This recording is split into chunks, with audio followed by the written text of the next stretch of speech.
everyone, and welcome back to part 3 of our Outer Space Gamers podcast. In this final section, we will be talking about my first 2 months with the new Nintendo Switch. So with that, let's switch onto topic.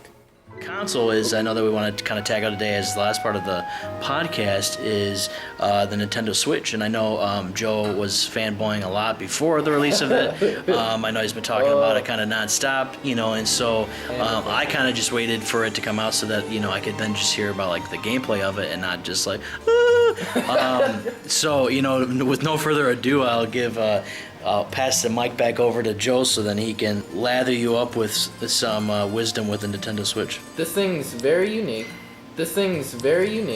I have owned almost all the Nintendo systems. I've played all of them. And this one is definitely the most modern. This is the one that when I look at it, it's like sexy. I look at this and I'm like, I'm not afraid to play this in public. You bring a PS4 to, like, a party. You bring an Xbox One to a party, and, like, one person's like, oh, dude, it's a PS4, and then the other person's like, oh, look at that VCR. No, man, that's the Xbox One. but, like, you don't get made, like, fun of, but it's, like, I felt like there's, like... You do if you play Xbox, but... Yeah, but, Just kidding. But I think the great, like, one of the cool parts of this is that it's not like a natural Nintendo system. It's not like a Wii. And yes, everybody likes the Wii, but I think it was a fluke. I did not care for it after, I think, 3 years afterwards, where Nintendo stopped making mainstream games for it. And, like, everybody was like, Nintendo Wii. It was no longer that Nintendo made the Super Nintendo or Nintendo made the GameCube or the N64. Only, like, the dedicated fans knew that. It was like, kid off the street, oh, what does Nintendo make? It's the Wii. And that's what, like, their reputation got, and it didn't help with the Wii U. And they did terrible advertising for the Wii U. And they've done so much of a better job advertising the Switch. They had a Super Bowl commercial that I really liked, 30 seconds. That's all you need, and, like, is the most watched thing on TV. And, I mean, and I know people that have never had a Nintendo system before come up to me and be like, where can I find a Nintendo Switch? And I'm like, if you didn't get a release day like I did, good luck finding it, because it sells out every time it comes in stock in GameStop.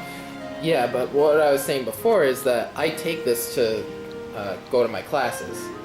And I set it up, the tablet, on the table in the study room, and I play it, like, while I'm waiting for my class. And that's what it's meant to do, And it's also free advertising. You see somebody, what is that? Oh, it's a Nintendo Switch. Like, you might have just gotten, like, another customer.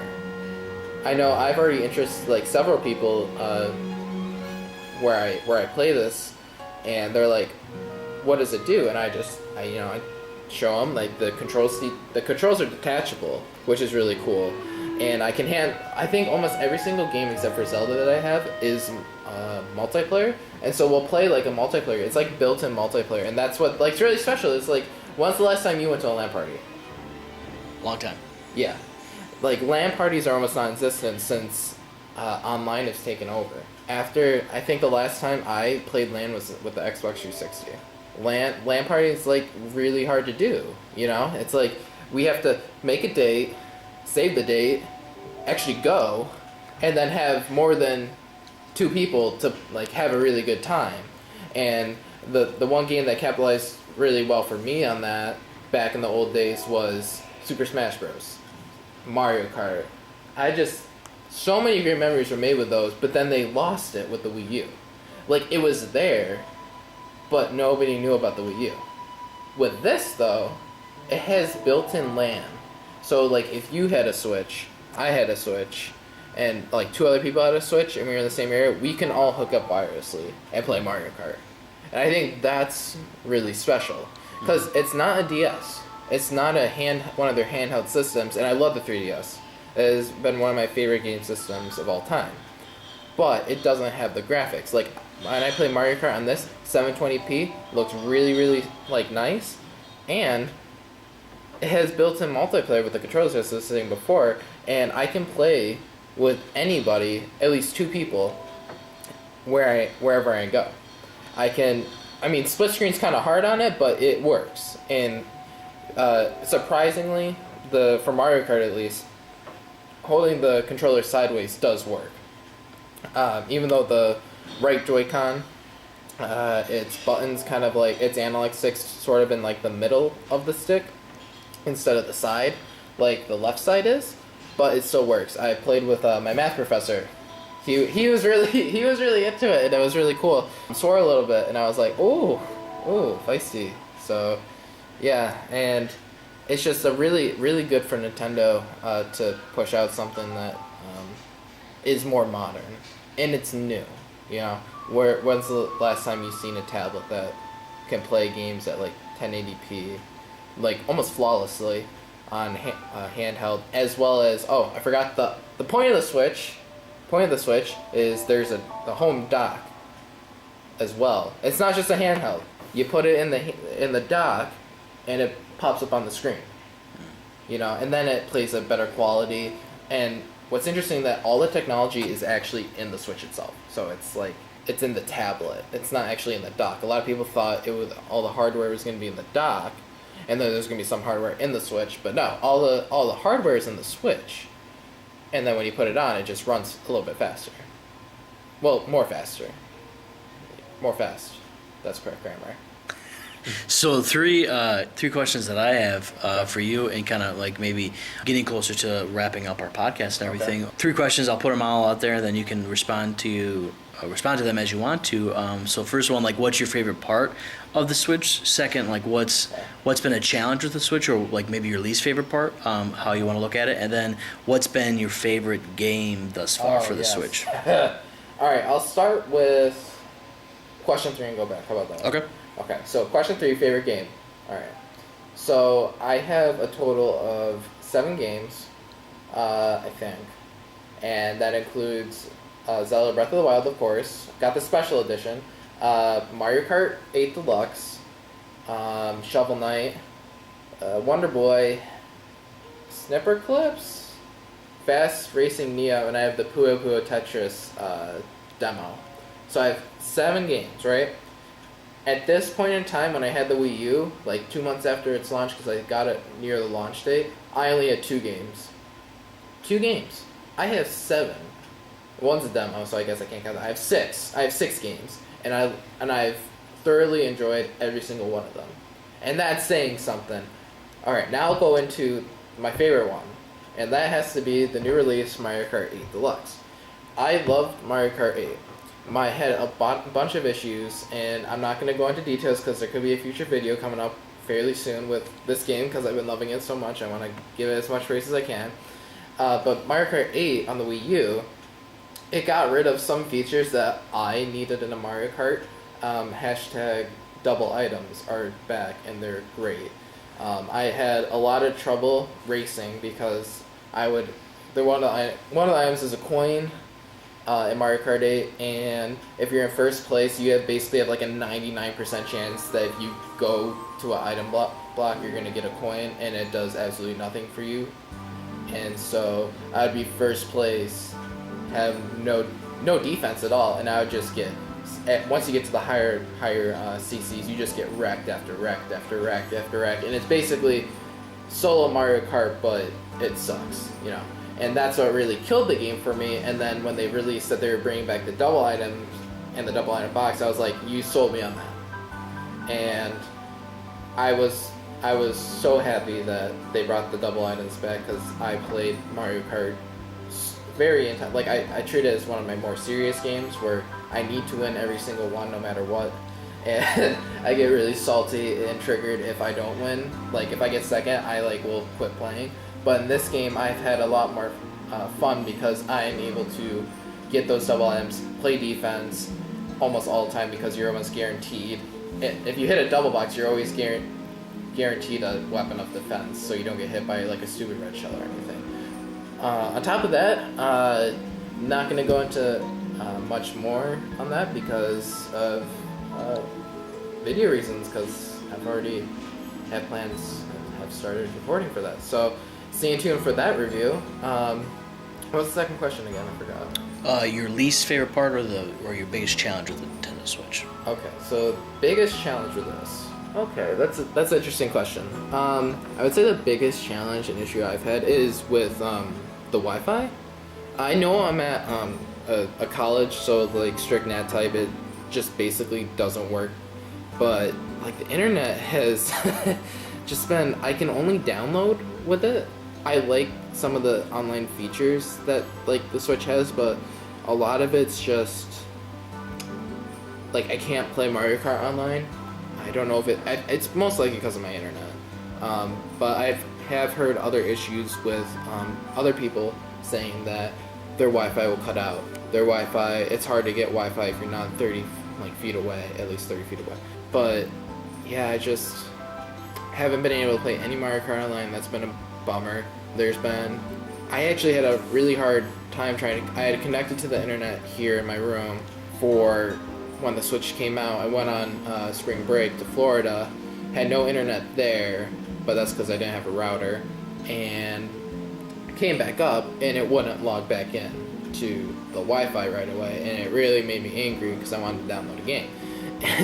So yeah, the most frustrating part I've had was with the internet, but like I said, this is supposed to be kind of like the return to the LAN type gameplay, and if I would much rather play LAN with somebody than play online with like Mario Kart, because it's like you get that atmosphere of it, but playing online is very crucial to the Switch's success. And honestly, I hope they make like a Ethernet port or something, because Ethernet is the way to go. I hate wireless play.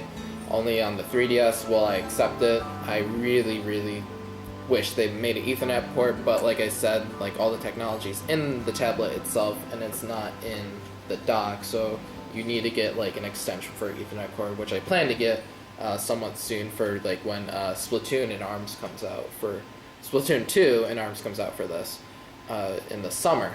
So probably have some discussions on that in a few weeks. So yeah, that's wireless in the internet has just been kind of rough. So, but yeah, that's my least favorite. And what's your favorite part of the Switch so far? Definitely, I was skeptical about this aspect of it, but it's turned out to be my favorite part of the Switch, and that is the fact that you can take it anywhere. The fact that I can play Zelda Breath of the Wild driving down to Florida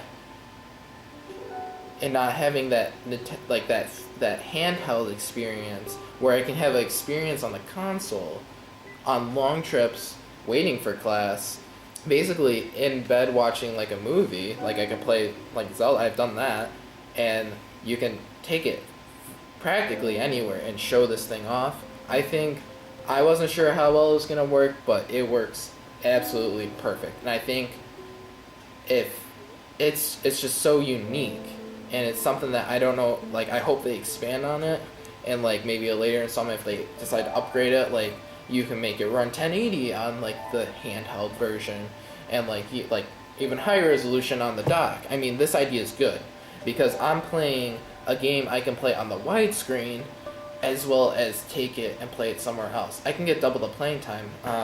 A good example of a game that I'm actually going to play when it comes out is going to be when Skyrim comes out for the Switch. Yes, Skyrim. Yeah, that game that came out such a long time ago. Yes, it got re-released, but you know, the Elder Scrolls isn't coming anytime soon, so remember that. When it comes to this, like they said, hopefully that they're making, I played it for the Xbox 360, and I just never could play it because I never was able to sit down and dedicate like 5 hours of my time on the big screen.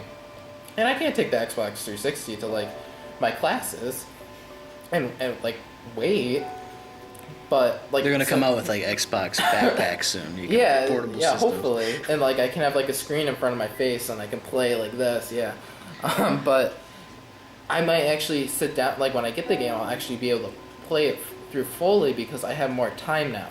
And this game with the time management, like you can play it during times you couldn't. And I think that's what's really special about it. Like you can spend more times with your games that you never had before because you're not confined to a single space. And that is something that I find really special. And I think once other people try it, if you don't have it yet, it's something that is very, very special, and you'll find you enjoy very, very much. And that has been the hit home for me, is that I can be playing it before class. I can be playing it like down by the lake. I can be playing it wherever I want. Now, battery life, just as a side note, the battery life, yes, I feel like the place where you're supposed to put the charging cord isn't very it's not in a good spot to like be charging and playing at the same time, but the battery life is pretty good for like those short, like for most games, like 3 hours to 6 hours on like the brightest settings. Yeah, the only time you really need to charge it is like when it's at home. Like I've never found myself with the charging being an issue. I've never lost charge. Let's just put it that way. And I know some people were worried about the battery life on it, but honestly, on the go, you don't lose battery. Well, you lose battery, but you won't get to the end of the life unless you play it for like 6 hours. But like then again, when you're on the go, you're not on the go for like 6 hours without there being like a plug-in or something like that. So, yeah. Well, I think that's kind of a nice segue to wrap up our first podcast, but a nice segue to say you can kind of take us, anywhere you go via the podcast, YouTube channels, and so obviously you're going to be able to find this podcast on through iTunes, but then also broken up in the different segments on our YouTube channel with Outer Space Gamers and Trigger Productions. A couple things, for our fans or future fans coming up, our future Space Cadets, but we're going to be introducing third and final member of Outer Space Gamers shortly with one of our next game reviews and a look at something different from a platformer game, but very much a huge fan favorite. So be on the lookout for that, and that hopefully successful release with a third member. And then, future podcasts coming out around Guardians of the Galaxy Volume 2, which I just got to see opening night. As Joe also said, referencing to a game review for one of his favorite games thus far on the Nintendo Switch. And so there's a lot of content that's going to be coming out in the next couple months and over the summer. So definitely check us out. And I would also, share your comments and what you would want to see out of podcasts. It's kind of as Outer Space Gamers is, it's a trifecta, and I think probably for future podcasts, the topics of 3 will kind of remain the model. So, definitely share, the thoughts of, a game you want us to tackle, a movie or film you want us to critically acclaim or disclaim. However, those are out there too. So definitely share your thoughts with us as we share our thoughts with you. Yep, I agree with you, Tim. Thank you guys so much for watching, and hope to see you on the flip side. Over and out, Space Cadets.